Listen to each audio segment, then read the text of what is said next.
Good evening to my lecturer, Prof. Mas, and also my fellow friends. Okay, today I want to present about juvenile gang. Okay, next. Okay, Allah. Tak ubah apa. Maafkan saya. Saya sebenarnya bentang pasal juvenile gangs ni dengan kawan saya iaitu Izzatun Najwa binti Muhammad Syahril. Namun hari ni Wawa ada urusan untuk disettlekan, jadi dia tak dapat join lah.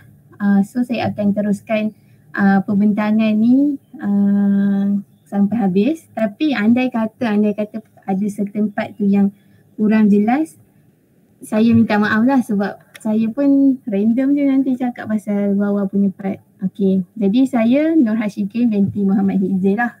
Okay, next. Ini ya Allah, ini pun saya tak faham, maafkan saya. Okay, ini kawan-kawan saya, ini pun ni geng-geng Pisces. Okay. Okay, sebenarnya pada hari ni kita nak cerita pasal geng Juvana. Semua tahu kan Juvana tu apa? Jangan puji saya, nanti saya malu. Okay. Okay, tak tahu. Okay. Sekarang ni dalam artikel yang kita dapat tu, dia lebih menceritakan apa yang janganlah puji lagi. Cukup. Okay. Dalam artikel tu dia menceritakan lebih kepada apa yang dimaksudkan dengan geng. Okay. Dekat sini, geng ni dia secara sosiologinya dia orang kata define, ditakrifkan mengikut ciri dan sikap ahlinya sendiri, di mana secara umumnya geng ni dia merupakan kumpulan intersocial yang asalnya dia dibentuk secara spontan lah, dan kemudiannya dia diintegrate, dia disepadukan melalui konflik tau. Lepas tu dia dicirikan kepada beberapa jenis tingkah laku, iaitu secara bersemuka, lepas tu pergerakan melalui ruang sebagai satu unit, konflik dan perancangan lah. Jadi seperti mana yang kita tahu, geng ni dia mestilah ada ciri keunikan tersendiri kan. Macam orang kata kalau kita pun Pisces, kita pun ada geng. Kiranya dalam Pisces ni bukan kita tak tahu ada geng-geng tersendiri kan. So tu pun dipanggil sebagai keunikan ahli masing-masing. So next. Okay. Sekarang ni kita nak masuk tentang, tadi kita tahu geng tu dia cakap setiap setiap geng tu mempunyai keunikan tersendiri. Jadi apa yang dimaksudkan dengan representing ni? Dekat dalam slide tu dia cakap what is the representing. Tapi kalau ikutkan maksudnya lambang lah, lambang sesebuah geng tu. So bila geng ni dia mempunyai different identity, maksudnya identity yang tersendiri, di mana representing ni boleh orang kata boleh dimanifestasikan sebagai boleh dilihat lah melalui pemakaian warna. Contohnya kalau kita budak kaunseling, okay, warna purple. So dekat situ kita tahu, oh ni geng-geng budak kaunseling. Warna hijau, oh ni geng-geng dak kasih. So itu dipanggil sebagai orang kata lambang lah kepada sesebuah geng. And then kalau dalam slide tu juga dia cakap lah kalau setengah geng ni lebih kepada, kalau macam warna merah tu untuk nampak macam warna darah kan, macam garang sikit lah. Lepas tu dia memakai pakaian tertentu seperti bandana kan. Bandana tahu kan, yang macam sapu tangan tu masa dilipat-lipat tu. Tak tengok AF, kalau tengok AF tahulah. Lepas tu topi, floppy hat yang jenis macam hat lah, bukan cap tau, dia hat. Lepas tu seluar baggy sikit, seluar besar-besar tu dengan earring subang, anting-anting. Anting-anting. So kalau geng dia selalu pakai ciri-ciri yang macam ni lah. Maksudnya baru nampak gangster kan, kalau pakai subang orang takut macam tu. And then diorang ni ada bahasa diorang yang tersendiri, maksudnya ada code language diorang tersendiri lah. Ni ada isyarat tangan dengan diorang mencipta graffiti. So lepas ni kita akan mempelajari apa yang dimaksudkan dengan isyarat tangan maupun graffiti tu. Okay, next. Okey. Grafiti dan insyarat tangan. Okey, kebiasaannya ahli kumpulan, ahli geng ni biasanya dia memaparkan keahlian dan pengenalan kumpulan melalui mesej bertulis tau dekat dinding dan bangunan awam. Kita pergi certain tempat kan, kalau kita nampak macam lukisan kat belakang-belakang bangunan tu, kadang rasa takut tapi itulah cara geng ni dia macam tunjuk dia orang punya lambang, dia orang punya kumpulan tu. Macam tu. Lepas tu dia orang mempersembahkan benda-benda macam ni dekat tempat awam lah, sebab bila kita join geng, kita nak dapat perhatian tau. Dia dapat perhatian barulah rasa macam diri ni berkuasa lah. Macam tu. Sebagai contohnya, sekejap nah. Sebagai contohnya kalau mengikutkan artikel tu, dia mengatakan bahawa geng ni dia dibahagikan kepada dua tau. Satu geng people gang, yang lagi satu adalah geng rakyat, citizen gang, di mana diorang ni mempunyai orang kata dua cara yang lambang yang berbeza. Sebab kalau ikutkan risikan polis, di mana dia katakan geng people ni, geng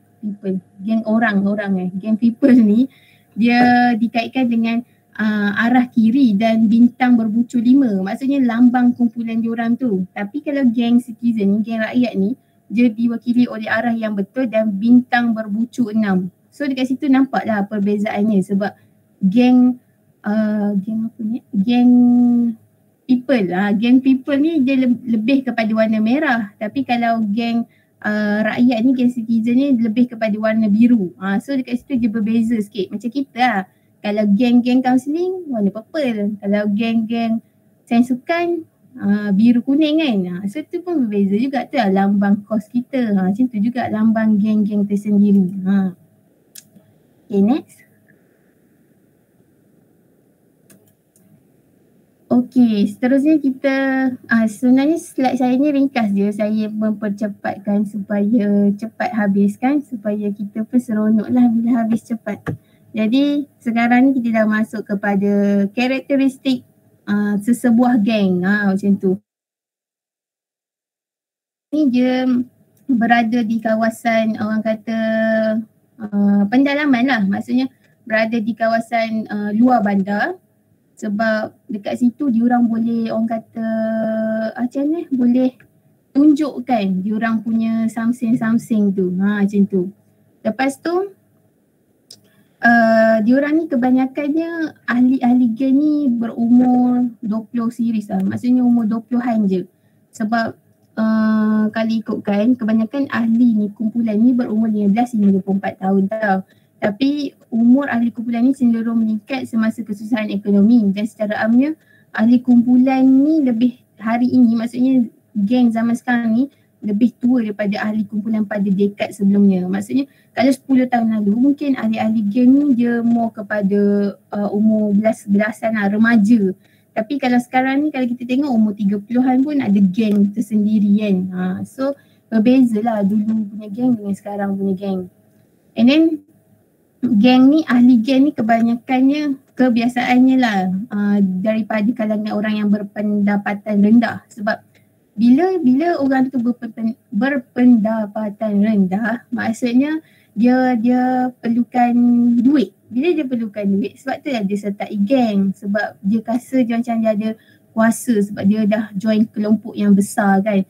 So dia boleh orang kata eksploitasikan orang-orang yang lemah macam tu. So that's why lah dia rasa kalau dia masuk geng ni, dia boleh dapat perhatian, orang pun takut dengan dia.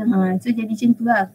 And then geng ni juga mostly-nya lah daripada kalangan lelaki lah. Sebab lelaki ni orang kata golongan-golongan yang kuat, golongan-golongan yang sentiasa protect orang, macam tu lah.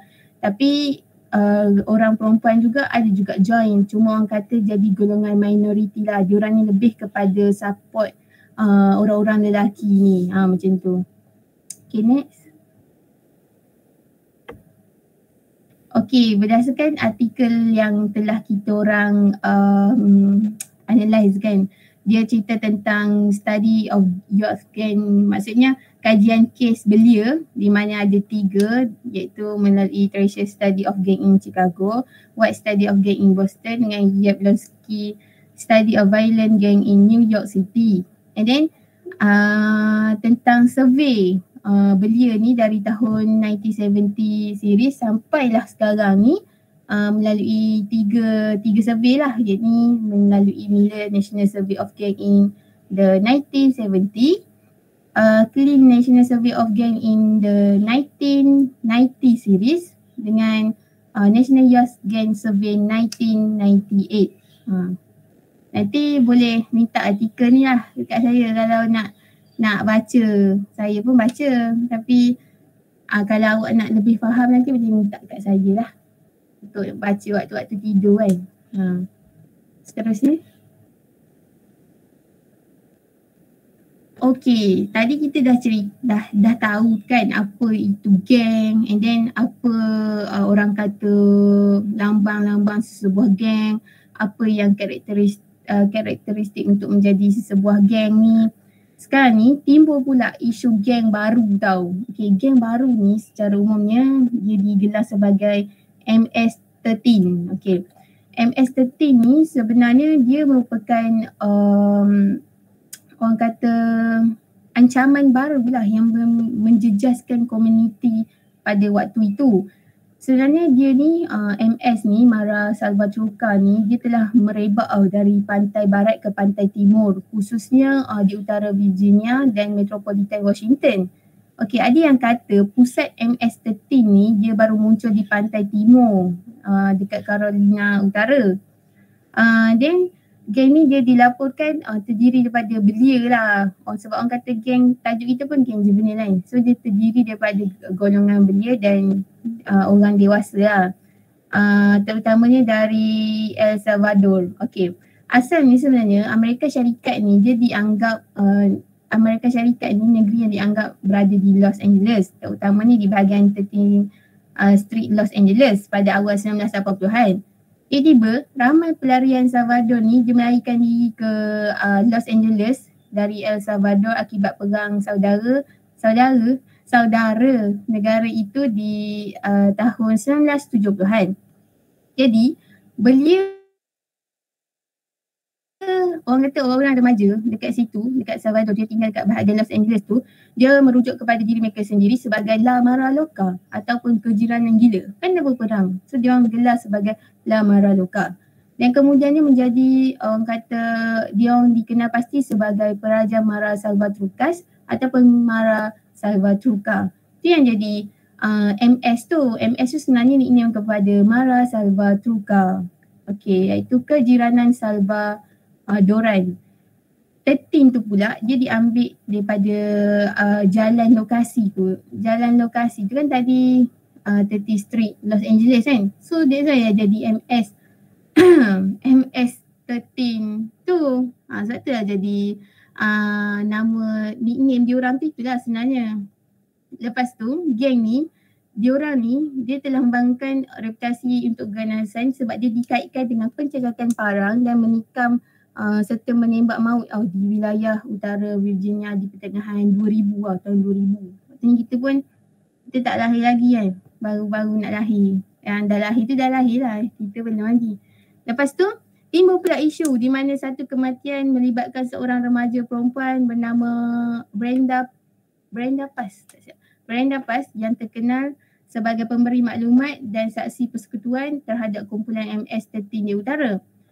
Dia ni ditemui mati ditikam pada Julai 2003, di mana menurut beberapa orang penyiasat, MS-13 ni bertanggungjawab untuk 10 pembunuhan di utara Virginia dan 90% daripada jenayah kumpulan yang dilakukan ni di Fairfax County lah.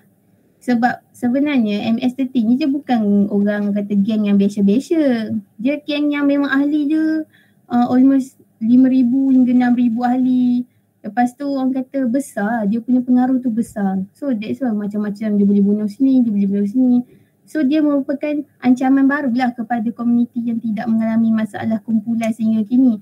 Sebab tengah-tengah tenang, tiba-tiba tu ada pula geng-geng macam diorang ni datang buat-buat kecoh kan. So macam orang-orang dekat situ rasa tergugat lah. Tu yang dipanggil sebagai new gang problems tu. Macam tu. Okay, next.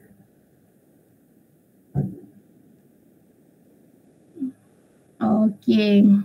Ni saya kalau ikutkan saya baca lah sebab ni partner saya punya, tapi saya baca lah apa yang dia cuba ingin sampaikan. Okay. Kalau ikutkan kenapa golongan belia ni dia nak join gang. Okay, secara umumnya disebabkan oleh faktor struktur. Okay. Kecelaruan sosial yang pertama di mana kekurangan kawalan institusi yang berkesan ke atas belia dalam sesebuah komuniti atau ketidakupayaan pemimpin sesebuah komuniti untuk memenuhi keperluan dan masalahnya. Okey, kecelaruan sosial ni sebab golongan belia pada waktu itu kurang mendapat perhatian lah secara umumnya sebab orang kata orang tak peduli tentang diorang punya masalah. Sebab itulah diorang rasa diorang perlu sertai geng. Lepas tu dengan kehadiran kumpulan samseng dan kekurangan aktiviti yang teratur dekat diorang ni ditambah pula dengan masalah sosial dengan apa orang kata ikatan antara belia dengan institusi tu macam sekolah, keluarga tu lemah. So menyebabkan diorang lebih lagi tertarik untuk join orang kata geng ni. So seterusnya mengenai keberkesanan kolektif ataupun kolektifikasi. Itulah, iaitu merujuk kepada jangkaan bahawa jiran ni dia berkongsi nilai, matlamat dan kebimbangan yang sama terhadap kebajikan belia mereka dan jiran ini akan campur tangan dalam situasi yang melibatkan jenayah dan kenakalan di kalangan sesuatu kawasan. So dia nak cakap yang orang kata jiran ni dia saling tolong-menolong lah dekat situ. Macam tu. Seterusnya. Okey, yang kedua kan. Yang kedua adalah mengenai Yang kedua adalah yang ketiga iaitu peluang perbezaan, iaitu berlakunya apabila sebahagian besar penduduk ni seperti kelas bawahan yang orang kata tak ada kurang berkemampuan lah kan sebab berpendapatan rendah di mana dia memanfaatkan peluang pendidikan, orang kata dia orang tak mampu nak memanfaatkan peluang pendidikan dan peluang pekerjaan yang sah. So bila berlakunya jurang ataupun perbezaan dalam sesuatu komuniti tu, diorang rasa macam diorang ni disisihkan, dipinggirkan kan sebab tak ada peluang pendidikan, tak ada peluang pekerjaan. So diorang rasa orang kata wujudnya rasa terpanggil untuk join geng ni dengan lebih mendalam lah macam tu sebab diorang rasa itu je cara terbaik untuk diorang dapat kuasa kan sebab diorang tak ada pendidikan, diorang tak ada pekerjaan macam tu. Yang sebenarnya menyebabkan kumpulan konflik ni muncul di kawasan kejiranan di mana tiada organisasi dewasa. Di kawasan ini geng remaja ni dia dibiarkan untuk meluahkan kemarahan, kebencian dan kesenangan remaja umum tanpa pengawasan orang dewasa yang dihormati. Oleh itu, bila tak ada orang kata tak ada sikap peri kemanusiaan tu dalam sesebuah komuniti, maksudnya tak ada hubungan saling hormat menghormati antara satu sama lain, menyebabkan berlakulah perselisihan faham dan konflik. Secara tak langsung wujudlah keganasan tu. So sebab macam ni lah diorang rasa perlu aku join gang ni, nanti kalau jadi apa-apa aku boleh lawan diorang ni. Macam tu. So next. Okay. Seterusnya adalah disebabkan oleh sebab faktor psikologi dan peribadi lah. Sebab tu dia nak sertai geng ni di mana ada yang menggambarkan bahawa ahli geng dari segi patologi psikologi seperti personality sociopathic Jablonski ni. Ni kena baca yang saya kata tadi tu, artikel tu. Ni dah diringkaskan. Di mana bersikap negatif, berniat jahat dan hedonistik. Tapi menurut Miller pula, dia mencadangkan bahawa ahli kumpulan ni normal je dari segi psikologi. Contohnya ahli kumpulan ni dia boleh digambarkan sebagai macam ciri-ciri iaitu individualism menentang. Maksudnya itulah orang kata setiap ahli tu dia ada sikap yang macam tu. So that's why dia orang rasa dia orang nak join. And then ahli geng ni juga dia mengasingkan diri secara sosial, berdikari, berhati-hati dan berdaya saing. Sebab itulah dia orang sebab itulah dia orang nak join geng ni, sebab dia orang rasa dia orang tak nak berkawan dengan orang lain kan. Dia orang nak duduk sendiri-sendiri. Tu dia orang pun join lah geng tu. Okay, seterusnya.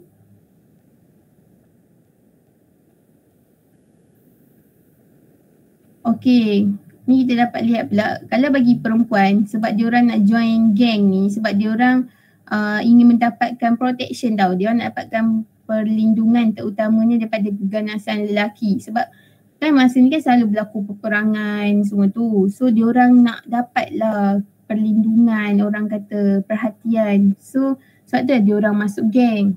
Tapi bagi lelaki, dia orang ingin mendapatkan perlindungan dan mempertahankan diri, iaitu seperti keseronokan, perlindungan, wilayah. Sebab bila lelaki join, dia orang ada kuasa kan. Bila ada kuasa, dia orang boleh buat apa-apa saja. So sebab itulah orang kata salah satu asbab dia orang nak join geng tu. And then keperluan untuk diterima dan menjadi pemilik suatu tempat adalah pendorong kuat untuk menyertai mana-mana kumpulan yang akan menerima mereka walaupun geng dilingkun. Okay. Sebab diorang nak tawan sesuatu tempat tu, tapi diorang kena ada kuasa. Bila diorang masuk sesebuah geng, tak kira lah geng mana-mana pun, geng rakyat ke, geng apa, citizen, geng people ke, tapi bila diorang masuk tu, diorang ada kuasa. So secara tak langsung, diorang boleh jadi orang kata ada wilayah tersendiri tau. Jadi ketua dekat certain tempat tu. So diorang rasa macam power lah dekat situ. And then ganjaran dalam bentuk keuntungan kewangan di mana wang boleh membawa kuasa, penghormatan dan harta benda. Bila kita dah masuk orang kata geng, kita kan dah berani sebab kita ada kumpulan yang besar kan. Bila kita orang kata dah ada kumpulan yang besar, macam kita pernah tengok cerita-cerita kan, kalau setengah geng dia akan pergi setiap kedai minta macam wang sebab kononnya dia orang jaga kawasan tu.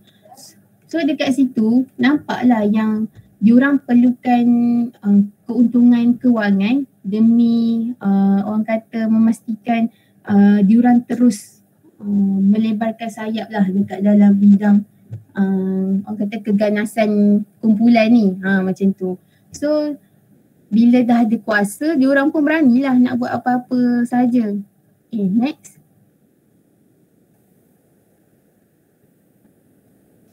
Okey, seterusnya adalah kenapa tadi kita dah tengok sebab apa diorang ni nak join geng. Sebab struktur dengan sebab psikologi. Tapi ni bila dah orang kata sampai satu tahap kan, kita manusia pun sampai satu tahap kita rasa kita nak orang kata dengan bahasa mudah cuci tangan lah. Kita dah tak nak buat benda-benda macam ni. So kenapa diorang nak ahli-ahli kumpulan ni nak tinggalkan kumpulan tersebut? Okey, dia ada beberapa sebab lah. Yakni yang pertama, diorang berpindah ke bandar lain. So bila pindah ke bandar lain, diorang terpaksa lah melepaskan kumpulan diorang tu dekat bandar lagi satu tu. So diorang terpaksa cuci tangan dan berhijrah ke bandar lain. Yang seterusnya adalah berhenti bergaul dengan geng kerana dia orang mula nak membina keluarga, yakni berkahwin dan juga mencari pekerjaan. Sebab bila kita dah ada keluarga, kita ada komitmen lain. So dia orang tak boleh terus fokus dekat geng dia orang. So dia orang pun akan ambil inisiatif untuk keluarlah daripada menyertai geng ni. Lepas tu dia orang takut dicederakan atau dibunuh oleh keganasan. Sebab bila kita dah keluar, bila kita dah mula ada bina keluarga contohnya, so kita takut benda tu akan efek dekat diri kita ataupun ahli-ahli keluarga kita. So diorang pun tak nak benda-benda macam ni, diorang pun keluar. Lepas tu diorang dah bosan dan bimbang berkaitan keganasan. So asyik-asyik buat benda jahat kan. Asyik-asyik buat benda jahat. Lama-lama jadi bosan pula. Macam tu. Tapi certain yang rasa macam sampai satu tahap tu diorang insaf akan perbuatan diorang tu. So diorang pun diorang pun decide macam keluarlah pada geng ni. Macam tu. So diorang mula membina hidup baru. Okey, contohnya bekas-bekas ahli kumpulan seperti orang kata Ligids and Homeboys di mana kalau secara ni mereka yang cuba meninggalkan kumpulan tapi terus kembali, terutamanya atas sebab ekonomi lah. Kalau homeboys tu sebab diorang dah cuba dah tinggalkan kumpulan nak buat jahat ni, tapi sampai satu tahap diorang terpaksa join balik sebab diorang tak cukup kewangan, disebabkan orang kata taraf pendapatan rendah, so diorang decide untuk join balik. Macam tu. Okay, seterusnya. Okay, kita dah masuk dah part yang terakhir lah rasanya ni, di mana macam mana kita nak prevent, macam mana kita nak control gang ni. Okay, di mana ada beberapa aspek lah yang perlu ditekankan. Mana yang pertama adalah penindasan geng, di mana membuat rondaan dan tangkapan polis bersama-sama dengan hukuman yang lebih kuat untuk tingkah laku kumpulan samseng. Kalau bagi saya, kalau dekat Malaysia ni lebih more kepada tindakan ni melibatkan kewangan lah, sebab mostly rakyat Malaysia ni agak kelekut kan. Bila kita buat guna hukuman guna kewangan, kita akan berjaga-jaga. Sebab kalau saya pun kalau hukuman melibatkan kewangan, kita akan rasa macam tak boleh sebab duit tu segala-galanya. Tapi kalau setakat hukuman penjara semua tu, bagi saya itu adalah benda yang okey, duduk penjara 10-20 tahun, tapi at the same time bila keluar tu kita orang kata setengah orang tu tak serik. Itu pendapat saya, tapi saya percaya pendapat orang lain berbeza-beza. Saya lebih kepada hukuman melibatkan kewangan, macam tu. And then konsep pencegahan ini, jenayah ni mesti dihentikan untuk membuat pelaku membayar. Ni seperti yang saya cakap tadi tu lah. Dan taktik semasa menggubal injeksi CV terhadap kumpulan samseng lah. Injeksi CV ni merupakan pengawasan ahli kumpulan dan pergerakan mereka serta tumpuan kepada kerjasama penduduk kejiranan dan dalam memberi maklumat kepada pihak polis. Di mana orang kata penduduk-penduduk komuniti tu sentiasa memantau serta menjalinkan hubungan yang baik lah sesama anggota-anggota polis. And then program penindasan polis ni di mana diorang ni membantras tempat ahli kumpulan berkumpul dalam usaha besar-besaran bagi menangkap atau mengganggu seramai, orang kata membasmi seramai mungkin ahli dan aktiviti mereka pada sesuatu masa. Bukan setiap hari pergi orang kata pergi tangkap, memang dia orang lari lah. Maksudnya buat secara tiba-tiba, pergi serbu kan, macam tu. And then penyasaran titik panas, maksudnya hotspot targeting lah. Maksudnya orang kata bila ada macam mana kalau rondaan intensif tu dan gangguan atau penahanan ahli tu, dia pergi ke tempat yang betul-betul orang kata dah target. Bukan yang waktu nak pergi ronda tu baru cari tempat mana nak pergi. Maksudnya dah ada kawasan ataupun titik panas yang perlu diorang pergi dengan secara tiba-tiba. Lepas tu menggunakan kaedah van rondaan iaitu caravan, di mana diorang menggunakan orang kata squad, beberapa squad peronda ni dia secara serentak mewujudkan penglihatan lebih besar lah dengan kehadiran polis di kawasan ahli kumpulan. Tahu kan van macam van rondaan polis tu atau van ambulans tu, diorang pergi setiap kawasan. Andai kata adalah orang kata geng-geng yang selalu mengancam komuniti ni, diorang boleh tahan lah pada waktu tersebut. Okay, seterusnya. Okay, seterusnya yang kedua adalah Community Based Prevention Program. Okay, di mana program pencegahan berasaskan komuniti lah. Yang pertama program jangkauan sasaran, di mana diorang menyediakan peluang pendidikan, pekerjaan dan rekreasi untuk belia berisiko yang tinggal di kawasan yang terdapat banyak sangat kumpulan orang kata geng-geng seperti kongsi gelap atau yang dianggap terdedah kepada usaha pengambilan kumpulan ni lah. Di mana program seperti ini dia lebih memfokuskan kepada belia yang belum berada dalam kumpulan ataupun ahli terpinggir lah ke area situ. Okey, sebab bila ada program seperti ni, kita dapat sedikit sebanyak menyelamatkan belia yang masih lagi tidak terjerumus lah dalam kegiatan-kegiatan geng keganasan ni. Ini matlamat program ini juga untuk menggalakkan belia ini mengelakkan hubungan dan pelibatan kumpulan rahsia yang memihak kepada orang kata benda-benda yang tidak sewajarnya lah. And then yang seterusnya, yang ketiga adalah pencegahan geng berasaskan sekolah, di mana melalui program hebat sebagai contohnya lah di dalam artikel tu, iaitu pendidikan dan latihan penentangan geng, di mana bermula pada tahun 1991 dengan projek perintis di Phoenix, Mesa Tem dengan Glendale, Arizona, dimulakan oleh pegawai polis, dan program ni dimulakan oleh pegawai polis dengan anggota Biro Alkohol, Tembakau dan Senjata Api, di mana diorang ni bekerjasama. Sebagai contohnya, arahan milik Darjah melibatkan kemahiran dan teknik penyelesaian konflik dengan mewujudkan matlamat dan cara untuk mencapainya, maklumat dan andaian tanggungjawab peribadi untuk tindakan seseorang diselahkan oleh majlis graduasi rasmi dan pada akhir pengajaran. Maksudnya diorang ni melalui program hebat ni, diorang melatih para pelajar ni sedikit sebanyak tentang orang kata kesan menyertai geng tu, apa orang kata keburukan dan sebagainya lah. Dan seterusnya, ada lagi tak? Okay, rasanya yang terakhir. Okay, yang terakhir adalah Comprehensive Gang Prevention Effort. Okay, di mana usaha pencegahan kumpulan secara menyeluruh, di mana terbagi pada dua, iaitu program penindasan dan intervensi kumpulan belia negara dan model Sprague. Itu lah tu. Di mana dia menggalakkan perkongsian dan kerjasama antara polis dengan agensi masyarakat, keluarga, komuniti setempat untuk merangka pendekatan pelbagai serampang, iaitu pelbagai orang kata aspek lah, untuk mengurangkan kumpulan keganasan ni dalam sebuah komuniti. So hubungan kerjasama antara polis dan masyarakat. Lepas tu dia juga menggalakkan, usaha ini dia menggalakkan kerjasama saling hormat menghormati antara semua agensi yang digunakan dalam mana-mana usaha pencegahan kumpulan, dan bukannya memihak kepada jenis tertentu, supaya kerjasama tersebut dapat mencapai hasil penting dalam program masa panjang. So matlamat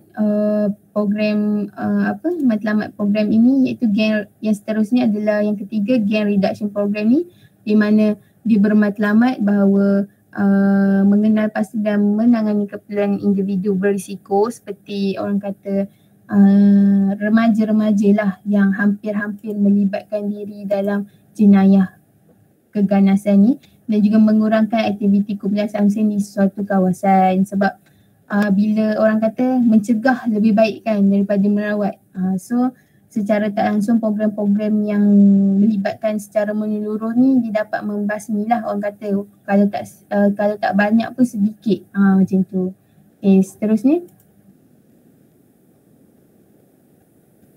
Okay, kita dah sampai ke bahagian yang terakhir. Walaupun saya tahu agak lama, tapi kita dah sampai yang ke bahagian yang terakhir. Yang ini ada 3 soalan. Jadi yang persoalan pertama, berikan 3 ciri atau karakteristik ahli geng. Jadi siapa nak jawab, boleh jawab ya. Saya nak cuba. Boleh.